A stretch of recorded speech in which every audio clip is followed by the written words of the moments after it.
Well, it looks like another company has died and gone to its death, and that's Stages. And that's really sad because Stages was a real pioneer.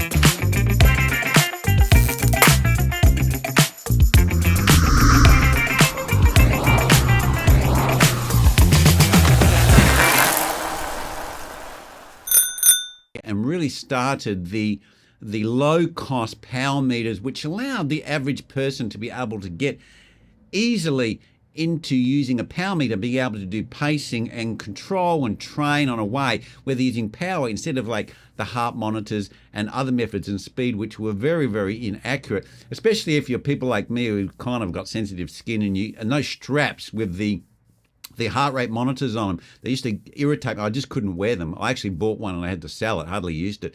But the crank arm, even though it was only single-sided, it was a big introduction to allow people at a very low cost to get into using power meters and being able to use these power meters to do pacing and train. Now, they might not have been accurate. You might have had your criticism about them. I know they didn't work for all brands like Campagnolo. They didn't work, but they were something. If you had Shimano, which was the most common group set, you could buy these power meters and very easily fit them, and away you go. You got power. Now, this brought the price down of a lot of other power meters and developed other power meters, and now we have pedal power meters, which are probably the most popular. We've got crank top power meters and so forth. But Stages were a real pioneer, and they moved into other areas, and they made their own head unit and some sort of bicycle devices you could ride on, like a complete sort of training bike. And they had all these products. But unfortunately, what's happened is they've gone into receiverships. They've sacked all of their employees. So unfortunately, this is another bike company that's gone to the wall or gone to its death, buried, boom, out of the game. And I think we're going to keep seeing this. I predicted this before.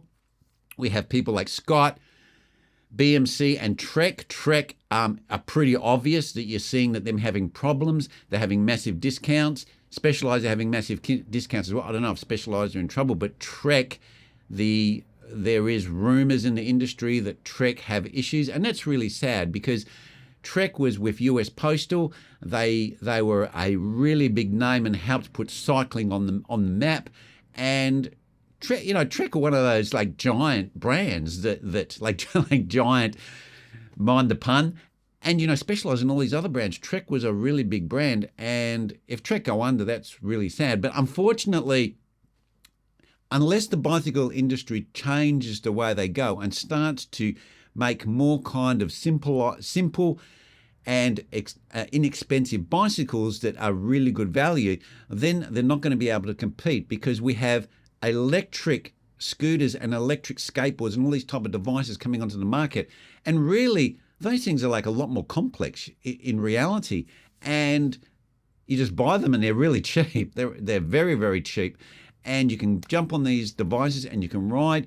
And what a lot of people like is when you go from point A to point B, you're not sweating. You can get off at the other end. You don't have to change your clothes. You don't have to have a shower. You don't have to do that. Now, where I work, they have all these facilities. They have a bike cage, and you can put your bike in, hang it up, lock it up.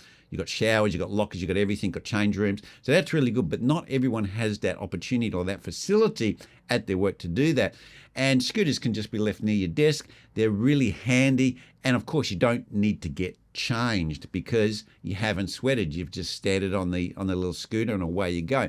Now, I don't believe that scooters are as safe because of smaller wheel. I actually saw a lady come off her scooter. She had one of these high-powered scooters, must have been doing about 40 k's or something, and just went down a little dip, which normally for a bicycle is not even an issue, and she came off and crashed. So I don't think they're as safe because of the smaller diameter wheels. But people don't think of those things when they buy these. They think, hey, look, this thing is quite reasonably priced compared to a bicycle. And, if I can get a top scooter for the price of an average bicycle, I can buy this, I charge it up, I don't have to pedal, I don't sweat, I can get to the other end and I can be ready for work, get straight off the scooter, I don't have to go get changed, I don't have to do this, don't have to worry about the sweat on my body.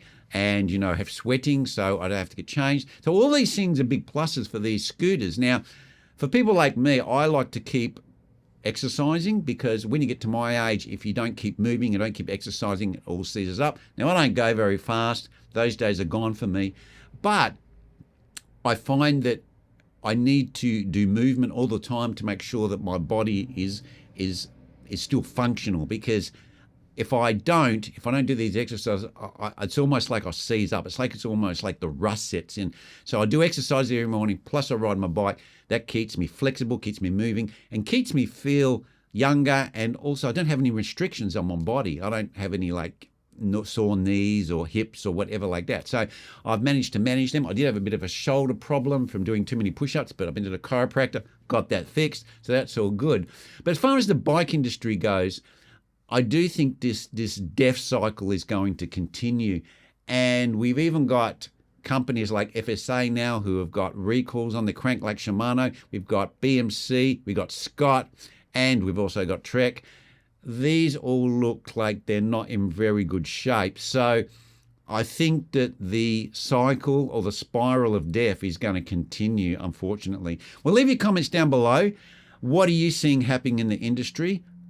I don't like to see businesses go under, but unfortunately, the biotech industry really can only look at themselves, because they put too much proprietary products, they put their prices too high, and these new products that come underneath their pricing, and they're basically taking their market away from them. Anyway, guys, that's where I'm going to leave it, and I'll see you next vid.